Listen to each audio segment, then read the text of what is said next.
पूछो। मम्मी, कुलगुरु जो चाचू के बारे में कह रहे थे वो क्या सच है? नहीं बेटा, सब झूठ है। लेकिन मम्मी, कुलगुरु झूठ क्यों बोलेंगे? और अगर वो झूठ बोल रहे थे तो सब इतना घबराए क्यों थे? अब आखिर कुलगुरु भी तो इंसान ही है ना, सोचने समझने में उनसे भी तो भूल हो सकती है। और फिर तुम ही बताओ, अगर कोई हम पे झूठी तोहमत लगाएगा तो हम परेशान तो होंगे ना। लेकिन देवयानी बुआ तो चाचू को इतना फोर्स कर रही थी, अपना गुनाह कबूल कर लो। मम्मी, देवयानी बुआ को यकीन था कि कुलगुरु सच बोल रहे हैं। अब ये वकील की तरह मुझसे जिरा क्यों कर रही हो? एक बार समझा दिया तो क्या समझ में नहीं आती? करुणा, पिंकी पे क्यों चिढ़ रही हो? जो पूछ रही है उसे सही सही जवाब दे दो। क्या सही जवाब दूं इसे? वही जो हुआ है। पिंकी अब कोई बच्ची नहीं है जो उसे झूठ मूठ का चॉकलेट खिलाकर उसका दिल बहलाया जा सकता। सच बोलने का अगर इतना ही भूत सवार है आप पर, तो आप ही क्यों नहीं बता देते इसको? मुझसे क्यों बुलवाना चाहते हैं? मैं कुछ बुलवाना नहीं चाहता हूँ। पिंकी तुमसे कुछ पूछना चाहती है, तुम उसे साफ साफ क्यों नहीं बता देती? पिंकी, तुम्हें जो पूछना है अपने डैडी से पूछो। चाचू ने क्या किया और क्यों किया वो सब बताएंगे तुम्हें।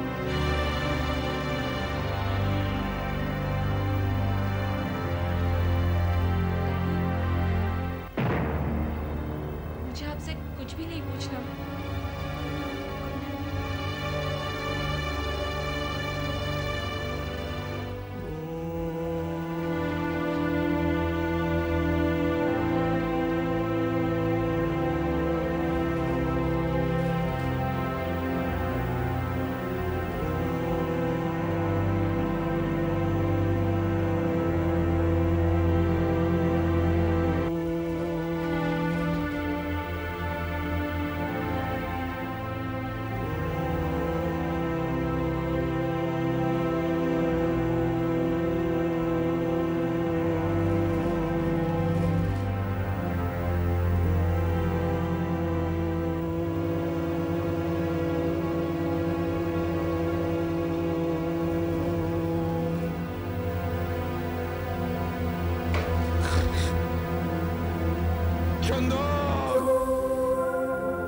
बाबा,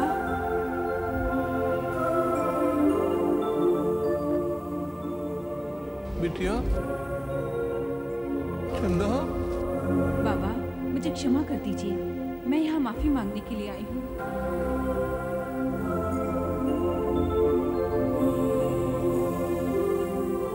बाबा, मुझसे भारी भूल हो गई, मैंने आपके दिल को बहुत दुखाया है, मुझे माफ कर दीजिए, वरना मेरी आत्मा को शांति नहीं मिलेगी।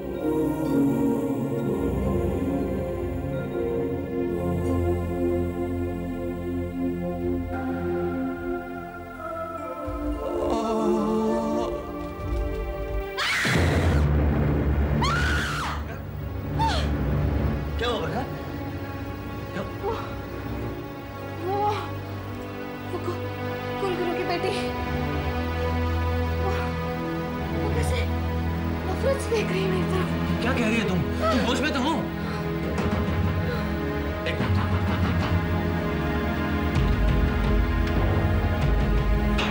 क्या हुआ नरेश? ये चीख कैसे? पता नहीं डैडी, ये देखिए तो। क्या हुआ बरखा? तुम चीखे क्यों? क्या हुआ बरखा? बरखा, बरखा, क्या हुआ तुम्हें? कोई बुरा सपना देखा है क्या?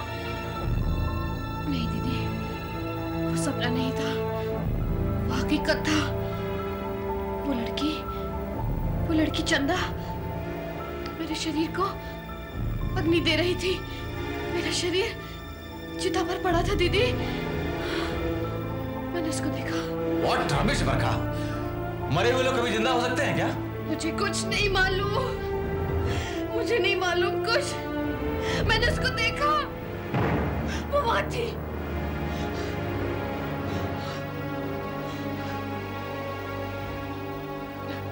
वो मेरे कानों में बार बार एक ही बात कह रही थी, सर्वनाश, सर्वनाश, मल्होत्रा परिवार का सर्वनाश।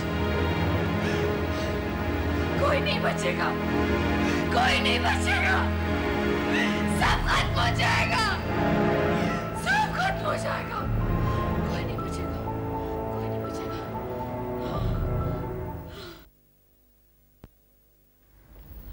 Good morning dad.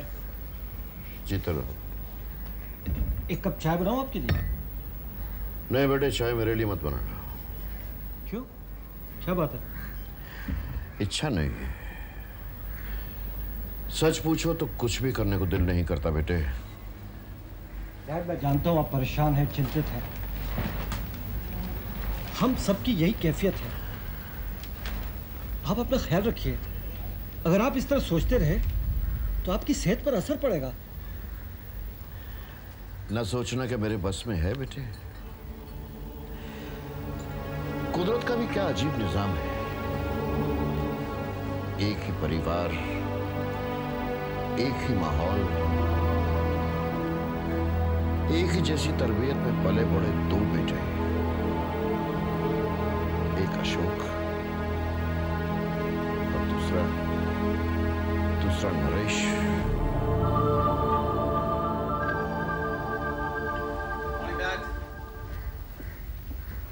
Hello Ashok भैया। बरखा की तबीयत अब कैसी है?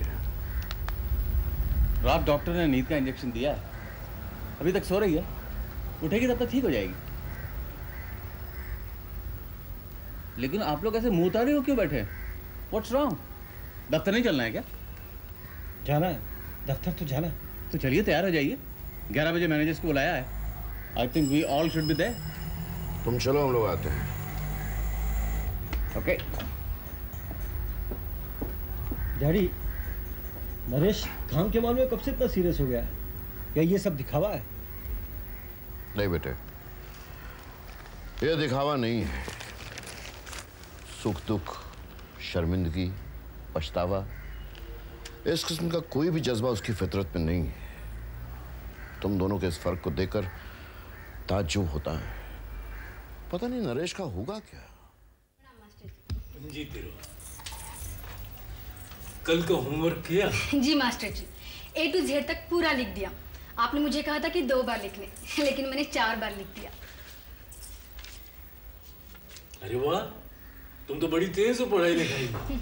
अगर बचपन से सीखती तो आज कॉलेज में होती। हाँ, मेरे बाबू की बड़ी इच्छा थी कि मैं स्कूल जाऊं, पढ़ लिख कर खूब सयानी बनूं। लेकिन स्कूल में तो मेरा मन कभी लगा ही नहीं। हर बार वहां से भाग कर आती थी। और अब देखिए, मुझे खुद होकर पढ़ना पड़ रहा है। इंसान तभी सीखता है जब वो खुद सीखना चाहता है। काश अगर बापू आज देखते तो वो बहुत खुश होते। कहाँ रहते हैं तुम्हारे बापू? क्या अब जाकर तुम नहीं मिल सकती उनसे? नहीं मास्टर जी, अब शायद नहीं उनसे कभी ना मिल पाऊँ। ये सब मुकद्दर की बातें हैं। कब किस मोड़ पर किसका सामना हो जाए कुछ नहीं कहा जा सकता। चलो बेटी, आज का पाठ शुरू करते हैं। जी मास्टर जी। ओम हरि ओम तत्सत।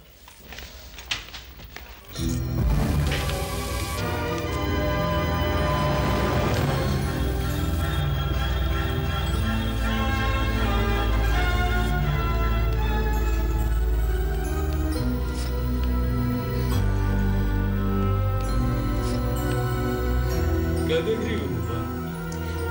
मास्टर जी, ये तस्वीर? तो ये तस्वीर रतन सिंह नामी एक आदमी की है। ये पुलिस की हिरासत में है और पुलिस इसको मुकदमा चला। पुलिस की हिरासत? मुकदमा? लेकिन क्यों? किया क्या इन्होंने? एक आश्रम में नौकरी करता था और जिस देवता समान गुरुदेव ने इसे सहारा दिया, इस दुष्ट इंसान ने उसकी बेटी की इज्जत लूटी और फिर अपना पाप छिपाने के लिए उस लड़की की हत्या कर दी। नहीं, ये झूठ है। झूठा इल्जाम लगाए इन पर। ये ऐसे नीच काम कभी नहीं कर सकते। तुम इतने विश्वास से कैसे कह सकते? तुम जानती हो इन्हें? हाँ, मैं जानती हूँ उन्हें। कौन है ये? मेरे बाबू। ये क्या कह रही हो रूपा? हाँ मास्टर जी, यही है मेरे बाबू। मुझे आप उनके पास ले चलिए। भगवान के लिए एक बार मुझे इसे मिलवा दीजिए मास्टर जी। आप मेरी मदद करेंगे ना? बोलिए मास्टर जी। रो मत बेटी, मैं ले चलूंगा तुझे तेरे बापू के पास। मास्टर जी, मुझे अभी ले चलिए मेरे बापू के पास। चल बेटी, अभी चल। चल। रतन सिंह, क्या जानना चाहते हो उसके बारे में? हम सिर्फ इतना जानना चाहते हैं कि वो इस पुलिस स्टेशन में हैं या नहीं। क्यों जानना चाहते हो? क्या रिश्ता है तुम लोगों का उससे? वो मेरे बापू है, मैं उनकी बेटी रूपा। ओह, तो तुम बेटी हो उस हरामजादी की। तुम मेरे बापू को गाली मत देना। ए छोकरी, ये बापू बापू क्या लगा रखी है? अगर हमारे बड़े साहब को मालूम पड़ गया ना कि उसकी कोई बेटी भी पैदा हो गई है तो तुझे भी अंदर बंद करवा देंगे। आप मुझे बंद करवाएंगे? मैंने क्या किया है? लगता है आजकल पुलिस वालों का यही काम रह गया है कि निर्दोष लोगों को उठाकर हवालात में बंद कर दे। पलिस्त भर की छोकरी और कस भर की लंबी जुबान चलाती है। राम सिंह, इस लड़की और पट्टे को धक्के मारकर बाहर निकाल दो। देखिए, आप तैश में मत आइए। बाप की खबर सुनकर ये इतनी परेशान है कि इसका दिमाग ठिकाने पर नहीं है। इंस्पेक्टर साहब, आपसे सिर्फ इतनी विनती है कि एक दफा, सिर्फ एक दफा इसे रतन सिंह से मिलने दीजिए। क्यों मिलने दे?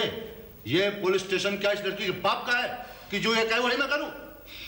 रतन सिंह हत्यारे से किसी को नहीं मिलने दिया जाएगा। दफा हो जाए यहां से। अरे जाओ ना। चल बेटी।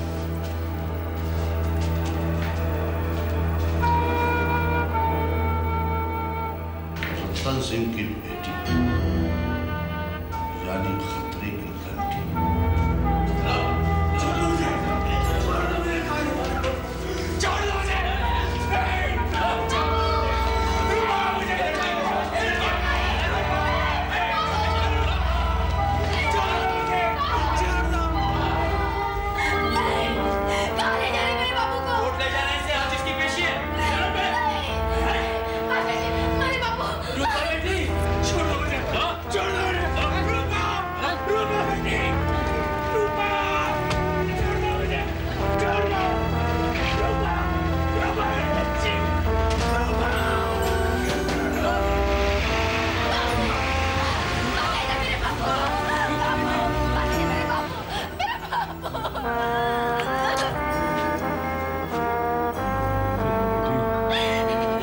रो मत बेटी, रो मत।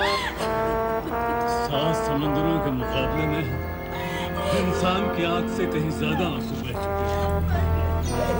बेटी, शांति रख। ऐसा कर बेटी, तू मेरे साथ मेरे घर चल। मैं तुझे तेरे बाबू से मिलाने का कोई ना कोई रास्ता तय करूंगा। चल।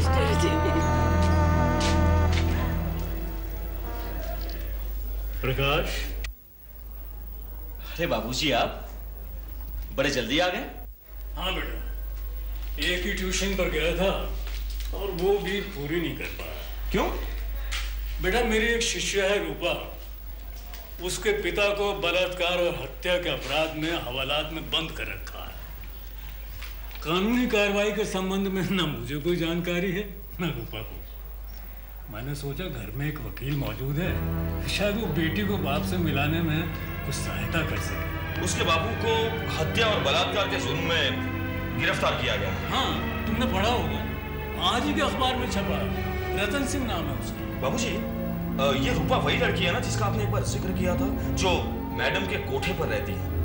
हाँ वही है। आप भी कमाल करते हैं बाबूजी। अभी अभी मैंने वकालत पास करी है और आप चाहते हैं कि मैं पहला केस हाथ में लूं, और वो भी एक वैश्या का? बेटा, वो वैश्य नहीं है, हालात ने उसे वहां रहने पर मजबूर कर दिया है। वो उनमें से नहीं है बेटा। हो सकता है कि ना हो, पर जब पुलिस वाले उसे अपना अता पता पूछेंगे तब वो उसी कोठे का पता बताएंगे ना। नहीं बाबूजी, मैं इस झमेले में पड़कर अपने हाथ गंदे करना नहीं चाहता। धीरे बोल बेटा, धीरे बोल। मैं उसे साथ ही ले आया हूँ, वो बाहर बैठी हुई है। कमाल करते हैं आप भी बाबूजी, उसे यहाँ आने की क्या जरूरत थी आपको? बेटा, वो बहुत परेशान है, अपने बाप से मिलना चाहती है। क्या हमारा फर्ज नहीं बनता कि हम उसकी मदद करें? ऐसी बाजारू औरत की मदद मैं करूं? यानी अपना कैरियर शुरू होने से पहले उसे खत्म कर दूं? नहीं बाबूजी, प्लीज आप उसे बोल दीजिए कि वो चली जाए यहाँ से। चली जाऊंगी, किसी के कहने की जरूरत नहीं पड़ेगी मुझे। बेटी, मैंने सब कुछ सुन लिया मास्टर जी। अगर आप मेरी मदद नहीं करना चाहते तो कोई जबरदस्ती नहीं है, लेकिन प्रकाश जी, जाने से पहले मैं आपको एक बात जरूर कहूंगी। जिसे आप वैश्य का कोठा कहते हैं, उसी कोठी वाले ने मुझे पनाह दी, सहारा दिया, बुरे वक्त में मेरा साथ दिया। वरना इज्जतदार समाज के इज्जतदार लोगों ने बरखा को तबाह करने में कोई कसर नहीं छोड़ी।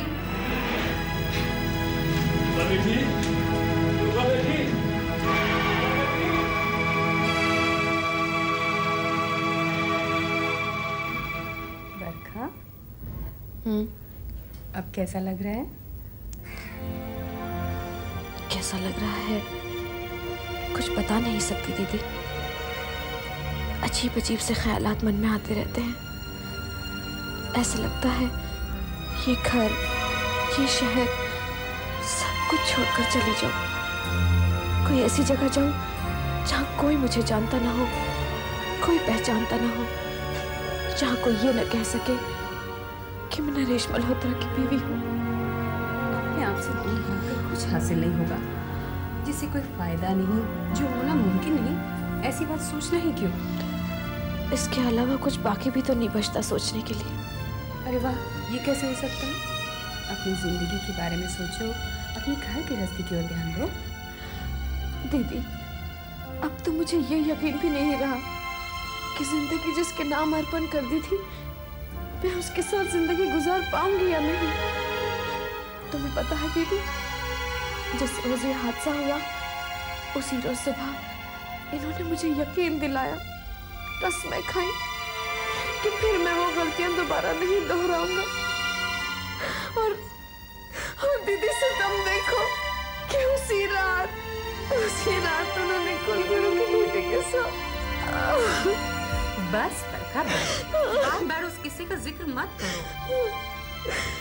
मैं क्या करूं दीदी, मैं क्या करूं? बहुत कोशिशें करने पर भी मैं नहीं भुला पाती। हम औरतों को क्या कुछ सहना पड़ता है। दुनिया भर की गलतियां करके ये मर्द हमसे माफी मांगते हैं और हम उन्हें माफ भी कर देते हैं, लेकिन फिर ये अपनी किसी न किसी हरकत से हमारा दिल चीर के रख देते हैं दीदी। मोहब्बत के रिश्ते की धज्जियां उड़ा के रख देते हैं, धज्जियां उड़ा के रख देते हैं।